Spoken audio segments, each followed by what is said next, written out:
म्हणजे हजरी स्टँड तयार करणं आपल्या सफाई कर्मचाऱ्यांसाठी असं झालेलं नव्हतं. असेल त्या ठिकाणी कर्मचाऱ्यांसाठी सगळ्या प्रकारची म्हणजे लॅट्रिन, बाथरूम, पाणी, लाईट या गोष्टींची व्यवस्था नव्हती.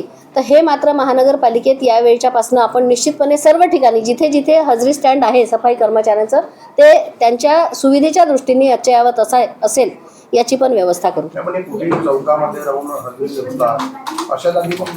तेच मी सांगते आहे आता स्टँड नसल्यामुळे ते कुठेतरी राहून करतात. आपण त्या भागातल्या त्या म्हणजे विशिष्ट ठिकाणं स्टँडसाठी शोधून त्यांची त्याच ठिकाणी व्यवस्था करावी हजरीची आणि सगळी ह्याच्याचसाठी ते आहे.